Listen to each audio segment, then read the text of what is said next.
Hey everyone, welcome to the rollout. I'm Lindsay Rousseau. And I'm Genevieve Marie. Hello and welcome. And today we are going to be breaking down Paramount Plus's new show, Halo.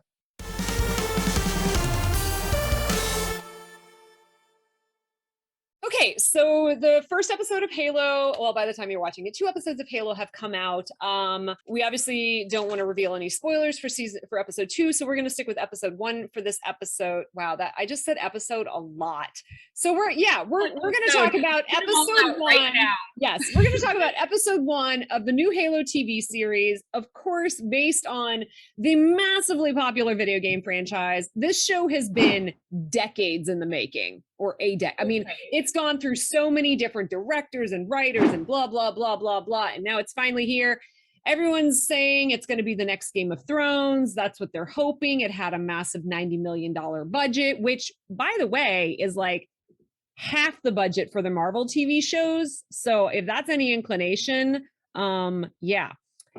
Delayed for COVID. It started in 2019. It was shut down for COVID. And then, so apparently there was a ton of script changes during that, but it's here and we're going to share our thoughts with you. It is here, Lindsay.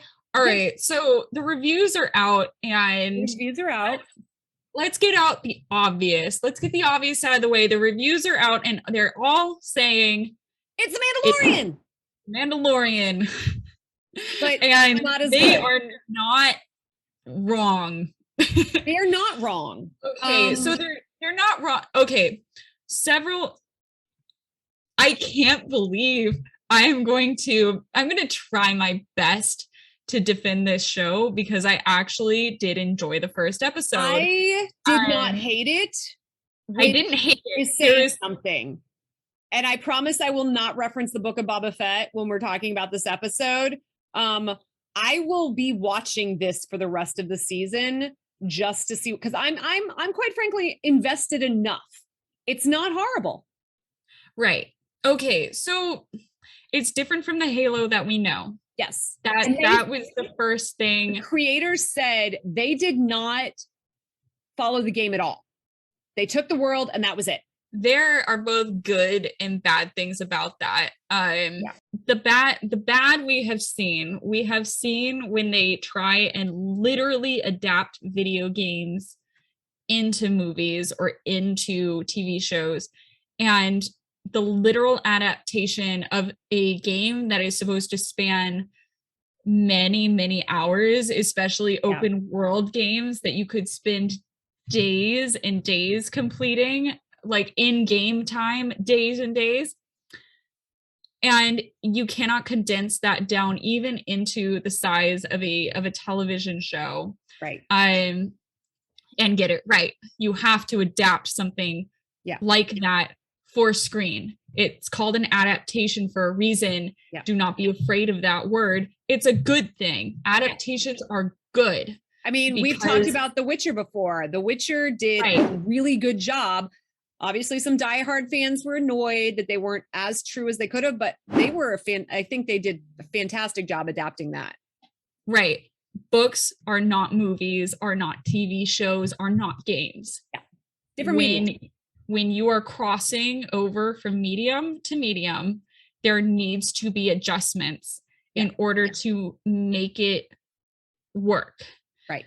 That being said, you have the other end of the spectrum where you do not take anything from the source material except for the world and its characters, and you can really stray far off the path from that, too far for not only just the fans, but for the people that, are kind of fly by night with the material. They know it, but like they're not like really intimate with it.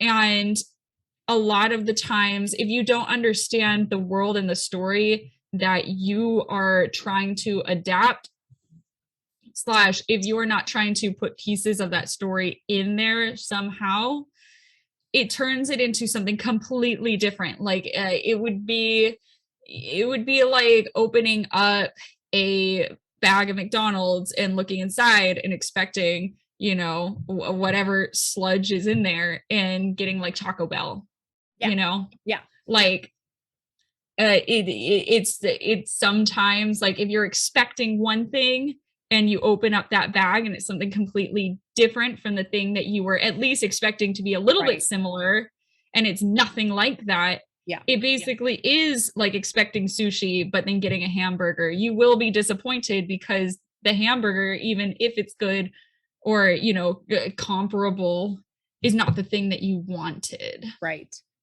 So these are the two things that you come up with when adapting. Yes, exactly. And you're never going to please everybody with an adaptation. No. It's just not possible. It's not possible to please everyone on anything, even if the material is completely original. Right. I will say I went into this episode with an open mind. Yeah. Like I said, I did actually enjoy it, but there were a lot of things that stood out to me that I didn't so much enjoy, or I was disappointed that this was where they were going. Well, let's break that down. Let's go through the things that kind of jumped out at us as to not really working, and then we'll end it on a positive note, because I know we tend to end a lot of our shows on a negative note. We'll end it with a positive note about things we did like and what we're looking forward to. But first, let's break it down. As we said, we didn't hate it. Okay, so honestly, you know what? I'm a big fan of the game. So I'm a Gen Xer. Halo was hugely influential in my young era. I will say, when I was in the Army, it was the game that everybody played. It was either Halo or Madden, And we used to string up our where we lived to be able to play with each other. Because, this was before we had online gaming, so it was like, this game was massively influential to me. And so, yes. Yeah. So I think, honestly, the very beginning, before the opening credits, I actually really loved it. I thought that was very clever how they pieced it together. I thought it was interesting that they started on a planet where there is, a rebellion group, and you get to see their point of view on the Spartans, on the Spartans, and you get to see their perspective on things. And so when you finally see the Spartans and they're kicking ass and they're taking names and they're doing a thing, which I have to say, like, the one thing that I really did not appreciate was the alien design in this. I am sorry, but when I saw them, they looked exactly like, there's one character in Lilo and Stitch in their like Galactic Federation that looks very similar. Like, there are two characters that if you mush them together from Lilo and Stitch, it would be this alien design. Like, I felt like they were very round in their body, like in their body shape and stuff. Like, I know it was supposed to look like muscle, but they looked very round and almost bubble like, which also very much looks like those Lilo and Stitch alien characters. And like they had like the unitard suit on, which also evoked that a lot. And if we can just agree to never, like, can we put a bar on all alien designs with the weird open like mouth? I mean, thing? To be fair, they were drawing on the game, but I know. But the problem is, so here's the problem though, is the games came out so long ago that at the time it was not cliche. It was new and revolutionary. Well, a lot of time has happened since the games came out to this movie, and we've seen aliens of all kinds, and now it is a little cliche, unfortunately. Right. The alien design, I just had an issue with it. My point is that you see the Spartans, they're coming and they're kicking ass, and they work really well together as a team, and they're just this insanely high skill level Black Ops team, and you're like, I love that. I want to be that. That is so cool. Like, it would be so amazing to be a part of a team like that and just like around the galaxy. And then you have that in contrast with what you have learned in the beginning which is that the Spartans are these like invincible, evil, like galactic empire. They were created by the UN. people. They were created by the UNSC to stomp down rebellion. Which Right. you get when we finally get to the scene with Master Chief and Quan on the ship. They talk about the first time he met, or the first time she saw him was when he killed her mom, because they were coming to eradicate a rebellion. You know, it was just a meeting, but yes.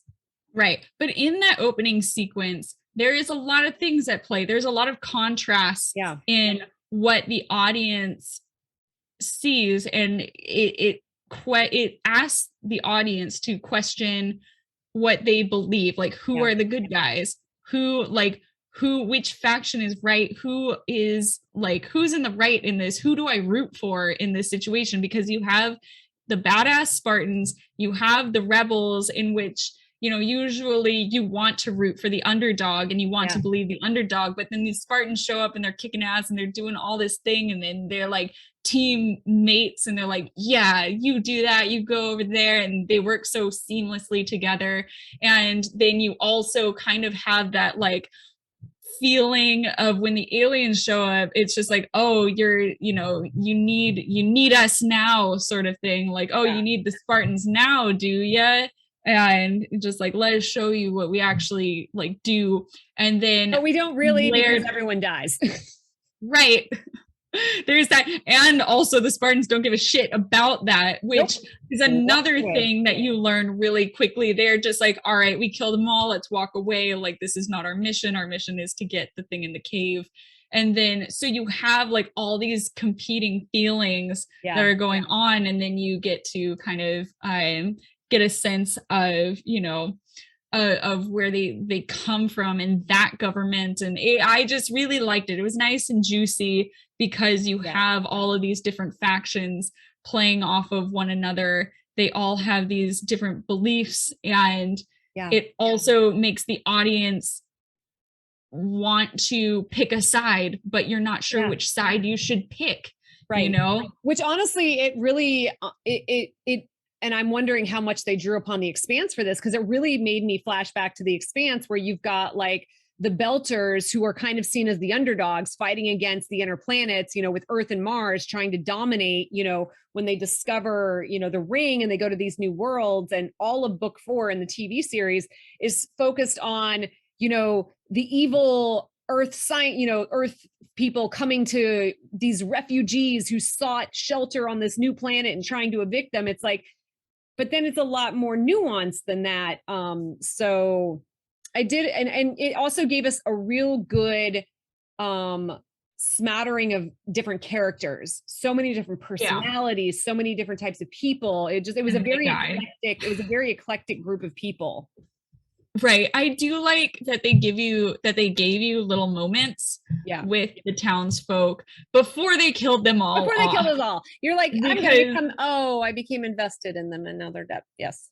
Right. And they also had their very own unique looks, and they all were very much their own characters. Yeah. So you're kind of fooled into thinking that you're going to spend a little bit more time with these people. And it's just like, no. They weren't red shirts, you know, you're not like looking at them expecting them to, I mean, I was not expecting the entire town to be. I was not expecting the boy with the long black hair to just like get like completely axed, you know. The father, of course like cannon fodder, gonna die. And I will say, they do not shy away from the violence in this. Like, literally the very first shots that are fired blows a chick's head off and then blows another dude apart. So they're killing kids. Yes. They're killing kids very bloodily. They are not shying away from the violence at all. So children beware.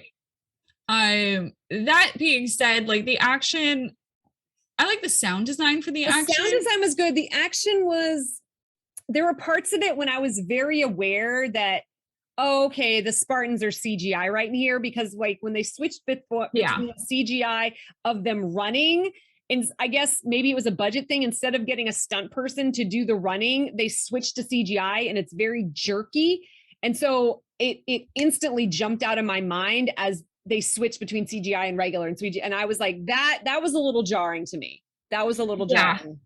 Yeah, you can definitely you can definitely see the seams in some of the stuff. That being said, the costume design, Oh, uh, beautiful. very Beautiful. good. I know some Very good. people have Like I criti- said, even the yeah. insignificant quote unquote characters Yeah. have beautiful costumes and character designs. They actually look like their own characters, their own Yeah. people, even if they're gonna get mowed down in the wake of battle 5 minutes later. Yeah. That being said, so the opening really hooked me. Yeah. And then the And then Mandalorian came. pew pew pew pew pew pew pew pew. So, so like I don't want to belittle the potential relationship that Quan Quan. that's gonna be hard. I know, now it's stuck in your head. Quan and Master Chief are going to create together, because it is a completely different dynamic than what the Mandalorian and as with Baby the child. Yoda, Yeah. and then the child or whatever his name, Grogu. Yeah, I mean, she is she's a teenager, but she is a very adult teenager. She can talk. She's got an attitude. And quite frankly, I will say her performance, that actor's performance, Yeren Ha, is really, and I know I'm not alone in this, her performance is what really jumped out at me in this show. She's the standout. She is definitely the standout in this. She captures every scene very, very well. Yeah, no, her performance, she's the standout performance in the show. The different, like, there are huge differences between her and Baby Yoda. Like, you can't, like, with Baby Yoda, you can put your own like interpretation of his feelings, your own interpretation of like what he's saying, because he doesn't speak. I mean, he has the ability to communicate, right? Yes, but he doesn't actually, like, he doesn't speak lines, he doesn't say words. And with Quan, you have the nice luxury of knowing how she feels. And like, she makes you very aware of it. Right. And you have I would argue, like, I'm not saying that it's going to be better than The Mandalorian. I'm not saying that at all. I'm just saying that the relationship dynamics are not as like one-to-one as the reviews are saying, just because of the fact, and also the reviewers only have had access to episodes 1 and 2 to and obviously there's a lot more episodes to go, and and that's been the general, and that's kind of been the general consensus is we'll see where the show goes. We weren't overly impressed with the first 2 episodes, but it has potential. Let's see where it goes. I think it has potential. I really do, and so we've got the flip side. We've got, then, we've got Master Chief and we've got Quan, but then we flip to the UNSC, where we have Dr. Halsey and her little family of fun, where she's like the scientist that creates them. Her husband's the big bad general. Her daughter does sciencey stuff too.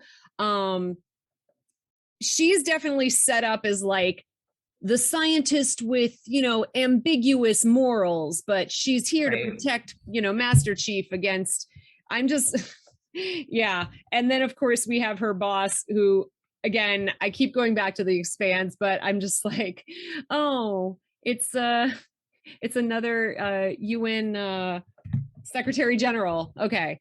Yeah. I mean, there are a lot of parallels and similarities to other shows. And which is a shame. That was the thing that bothered me the most, is how many parallels, how samey same it got, with a lot of with a lot of parallels to the shows like The Expanse and The Mandalorian and other other shows that, like the Pup. What was it? The Wolf? What is one that people have been comparing it to? The Wolf and the Pup, or the Lone Wolf and Cub. Yeah, the Lone Wolf and Cub. I mean, The Mandalorian just straight up ripped off the idea of Lone Wolf and Cub. They're not shy about saying it, like that Mandalorian is literally just like a loose adaptation of that concept. So we don't have anything new here. That's yet. that is the thing, is that the new stuff, I actually breathed a sigh of relief because the new stuff that I am seeing is in the world design and the great, and the world itself, the different factions that you come across, the different types of people and aliens in the world. Those are things that, like, despite the Lilo and Stitch aliens, which I will never be able to look at them without thinking that. But you get a little bit of insight into other worlds, and those are the things that I breathed a sigh of relief, because they didn't look like Star Wars. They didn't. Tired of seeing Star Wars things that when I saw something that was different, I was like, oh my gosh. I mean, like, honestly, it gave me the vibe of Firefly and Serenity. I mean, not quite the space cowboy thing that was doing, but the grittier, the darker, the factions is kind of what I was feeling. Right. I mean, with the,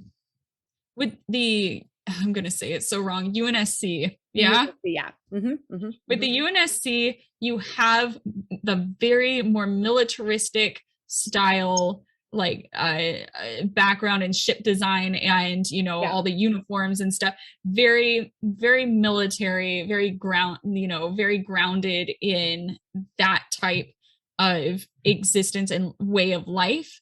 That's very interesting. You have the rebels that do kind of have a Star Wars-esque background, like they do kind of have this like Star Wars-esque look, but like, they're also very, I don't know, maybe they're very cyberpunk as well, like with the hairstyles and the shades, they very much have a cyberpunk look to them as well, that gives them just enough edge to where they don't look like they are from Star Wars. And then you have the other world that we went to with like the Covenant. That's right, where a lot of that looks that's very highly, it's very futuristic, it's very highly polished, it's very organic.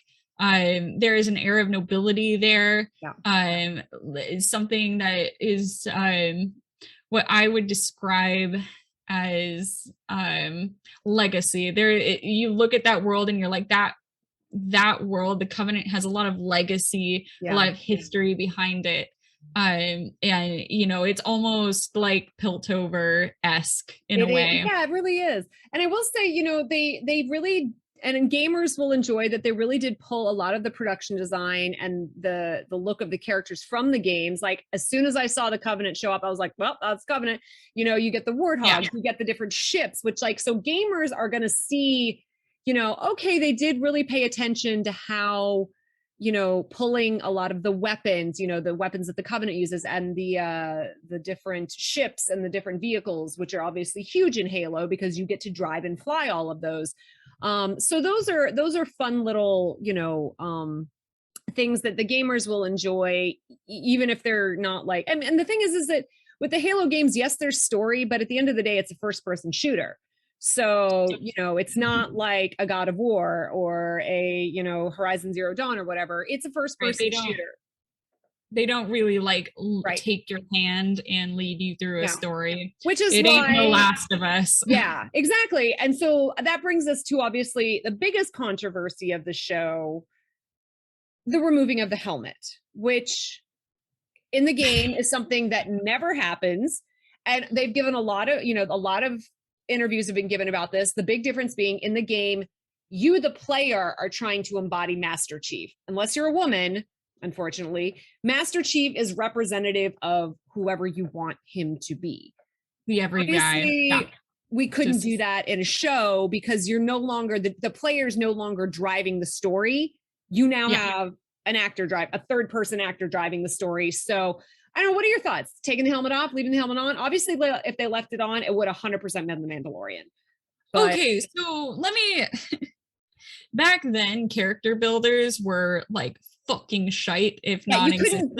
You couldn't customize. So they gave exactly. So it is just sort of the drag and drop, type of like, here is your battle suit, your skin suit, like we're just gonna drop you in this, that's who you are, have fun.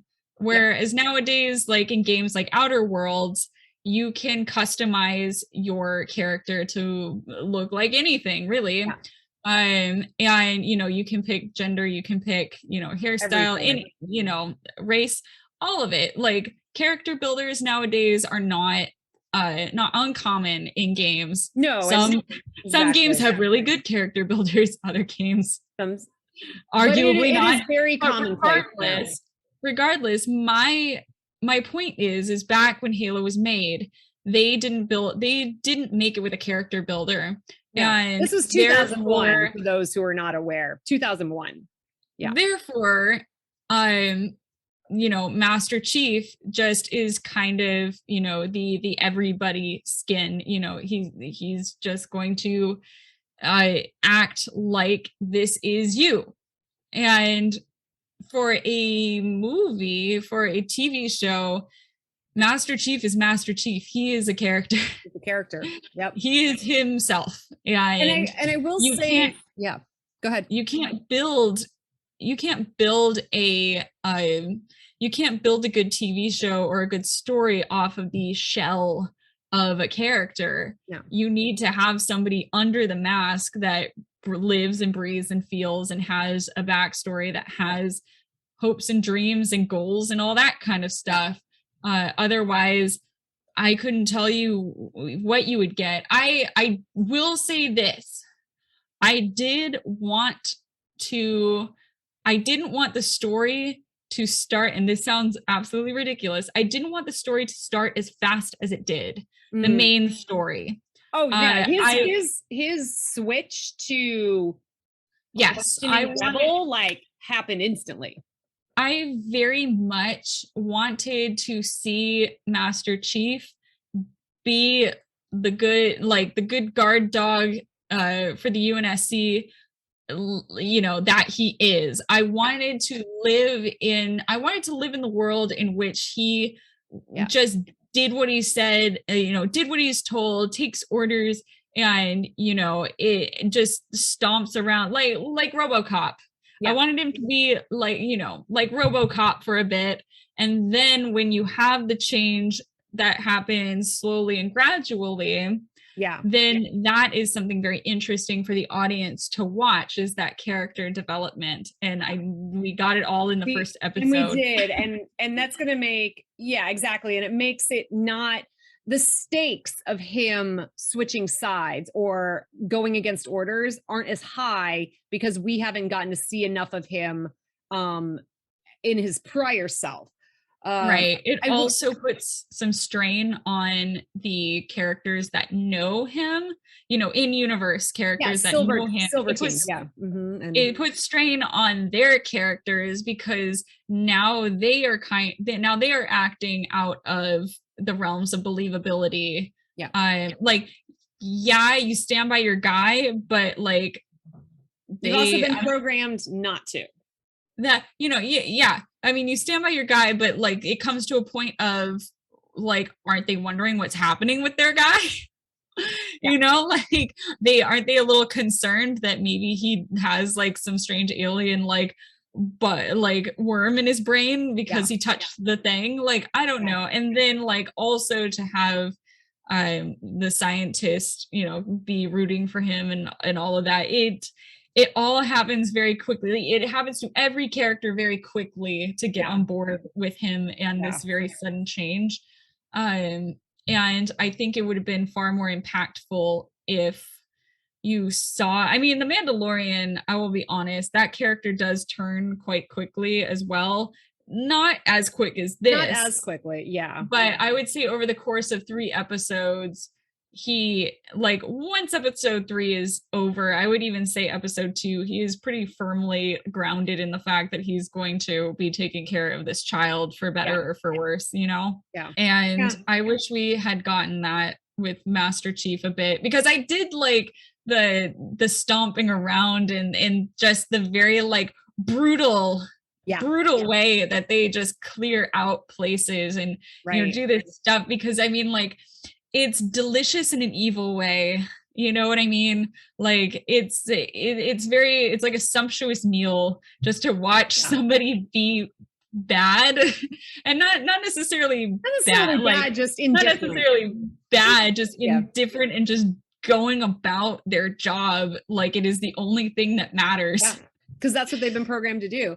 Because that's I would have liked to seen that a little bit more. Yeah, I will say before we wrap up here, the one thing I did appreciate with the removal of the helmet is that the team knew it was going to be a big deal, obviously. And I thought they did a really good job of integrating it into the storyline, and that him taking off his helmet made sense to the story and to where he's going. So by removing his helmet, he's cutting himself off from, well, Cortana hasn't been introduced yet, but he's cutting himself off from, you know, from them being able to track him. He's cutting off so, you know, they can't track him, they can't monitor him, they can't communicate with him. Whereas when the Mandalorian took his helmet off, there's still people arguing that it made no sense to his storyline, which, you know, we can debate that left and right. But I will say in this context, I thought him taking the helmet off made a lot of sense. And I was okay with it. But I'm sure you all have thoughts about it. Right. I will also piggyback off of what you said really quickly, is that another reason, the main reason why he took off his helmet was a fucking good one. I will say it was a great decision because he wasn't a threat. Right. Because that is literally the start of that bond of trust between him and a girl who has no reason to trust him. You know, like that was a very good excuse, because she knows, like that character knows prior to that he is not allowed and is not supposed to take that thing off. And to do that is a sign of great trust. Like she knows the weight of what he is doing. So I will say that, like, I'm glad the helmet is gone. Of course, when it is gone, it was just kind of like, just a normal guy. It's a normal guy, not porn stash. I will forever see porn stash, but it's fine. It's fine. Oh my God. Yeah. Anyways, anywho, let us know your thoughts in the comments. We'd love to know what you're thinking about Halo. Do you love it? Do you hate it? Are you excited for more? Is it the next Game of Thrones? Hopefully it doesn't end like Game of Thrones. No, yeah. No. I'm like, which part of which seasons? Yes. All right. So thank you all for joining us. If you like this episode, leave a like, leave a comment, subscribe if that's your thing. We are happy to have you here, and we will see you next week. All right. This has been the rollout, and we will get with you next week. We're trying. All right. Give us like 5 more episodes and we'll have it. Cut the feed.